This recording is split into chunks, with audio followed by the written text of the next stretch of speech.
Hello अस्सलाम वालेकुम। आज का जो मेरा टॉपिक है that is connecting the dots of life.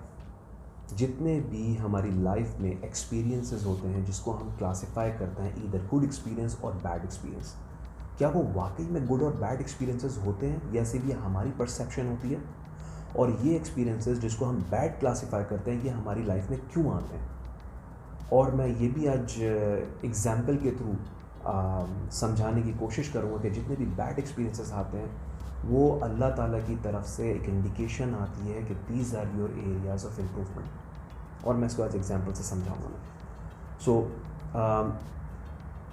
हम लोग के जो बच्चे स्कूल जाते हैं और उनकी पेरेंट्स टीचर मीटिंग होती है जिसको हम लोग ऑब्वियसली हम लोग कोशिश करते हैं कि हम लोग अटेंड करें, लेकिन कभी कभार ऑफिस के स्केजुअल की वजह से, मीटिंग के टफ स्केजुअल की वजह से हम लोग नहीं अटेंड कर पाते हैं। जनरली मैं इन माई केस मैं हमेशा ये करता हूँ कि अपनी वाइफ से रिक्वेस्ट कर देता हूँ कि यार जाकर अटेंड कर लो पेरेंट्स टीचर मीटिंग। तो और कई मरतबा ऐसा होता है कि कंसेक्यूटिवली मैं 3-4 कंसेक्यूटिव मीटिंग्स जो हैं वो मैं नहीं ज्वाइन कर पाता हूँ।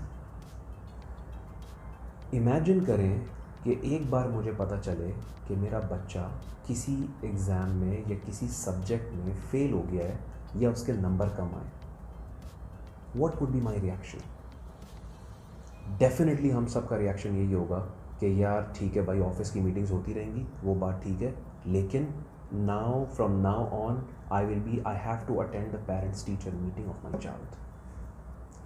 जो इवेंट हुआ था that is a negative event कि यार मेरा बच्चे के नंबर कम आए और वो फेल हो गया। लेकिन उसका रिएक्शन क्या आया? उसका रिएक्शन आया पॉजिटिव कि मैंने अपने बच्चे की स्टडीज़ के ऊपर अटेंशन देनी शुरू कर दी। तो उस टाइम के ऊपर जब ये इवेंट हुआ उस टाइम पे मुझे बहुत बुरा लगा होगा और मैंने अंडरस्टैंड भी नहीं किया होगा यार ये हुआ क्यों है, कि बच्चा क्यों फेल हो गया। और वो टिपिकल पेरेंट्स मेंटालिटी जो होती है वो जो हम लोग बोलना शुरू कर देते हैं कि यार बच्चों को डांटना शुरू कर देते हैं कि यार पेरेंट्स इतने मेहनत से कमाते हैं और ये और वो और फलाना, और उसके बाद रिजल्ट नहीं आते हैं और ये वो। लेकिन एक नेगेटिव इवेंट्स के बाद उसका मुझे क्या फ़र्क पड़ा कि मैं पॉजिटिव हो गया कि मैंने जाके बच्चे की पेरेंट्स टीचर मीटिंग अटेंड करना शुरू कर दी।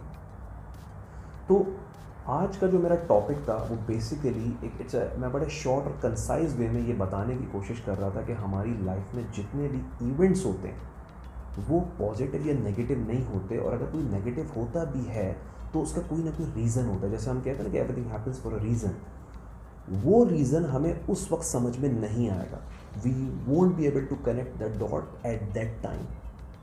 लेकिन जब हम आगे जाएंगे ज़िंदगी के अंदर and when we look back then we would be able to understand that when we connect the dots looking backward, then we would understand कि ये इवेंट मेरी लाइफ में इसलिए हुआ था कि आज मैं इस लेवल पे पहुंच जाऊँ या मेरी लाइफ में ये इम्प्रूवमेंट चाहिए थी। स्टीव जॉब्स की एक बहुत ही मशहूर स्पीच है और मैं हाईली रिकमेंड करूँगा हर बंदे को कि वो स्पीच सुने, जो उसने स्टैनफोर्ड की ग्रेजुएशन सेरेमनी में दी थी।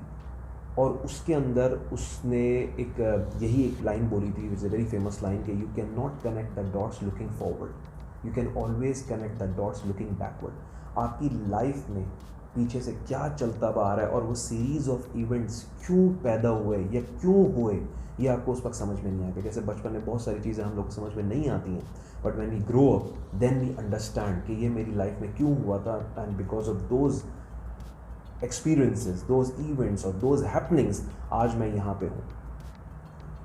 तो और जैसे एक एग्जांपल मैंने चाइल्ड की एजुकेशन की दी, सेकंड एग्जांपल जो मैं अपनी बात करता हूँ, मैंने अपने कैरियर में बहुत रिस्क लिए हैं, बहुत चीज़ें की हैं, और उन रिस्क की obviously I paid the price as well. लेकिन उस वक्त समझ में नहीं आता था।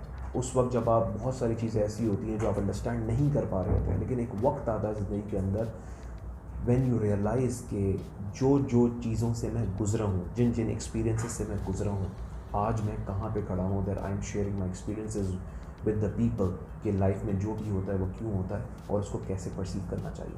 फॉर एग्जांपल मैं जॉब इंटरव्यूज़ की बात करता हूँ, कभी कभार ऐसा होता है कि बहुत ही अच्छी कंपनी में बहुत ही अच्छी पोजीशन के लिए कोई अपॉर्चुनिटी आती है और वो अपॉर्चुनिटी मिस हो जाती है, and at that time we perceive it as a very negative experience. मेरे साथ भी होता था। लेकिन आज जब मैं देखता हूँ तो मुझे पता चलता है कि thanks God I did not go for those opportunities. Learning point of view से अच्छी नहीं थी, या आज जो मैं कॉर्पोरेट रेस का हिस्सा बन जाता, जो मैं आज अपनी चीज़ें करता हूँ, या मैं अपने प्रोजेक्ट्स पे काम करता हूँ, या मैं कुछ भी ऐसा करता हूँ जो कॉर्पोरेट से अलग है, वो मैं कभी भी नहीं कर पाता।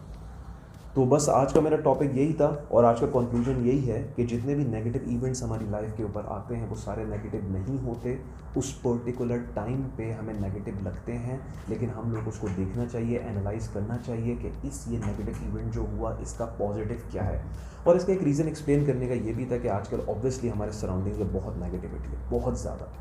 तो हम लोग हर चीज़ को इस तरीके से नेगेटिवली नहीं लेना चाहिए और देखना चाहिए कि इसका पॉजिटिव इम्पैक्ट क्या आ रहा है। And somehow you have to believe in your destiny, you have to believe in your luck, you have to believe कि जितना भी ये जो भी जिस चीज़ से मैं अभी गुजर रहा हूँ, sooner or later it will be revealed and sooner or later I will be rewarded। और जितने भी ये जो चीज़ मुझे अभी अच्छी नहीं लग रही है, इंशाल्लाह कुछ दिनों के बाद जब मुझे पता चलेगा, then I would understand कि ये मेरे साथ क्यों हुई थी। That was just the topic, and thank you so much for watching. Thank you.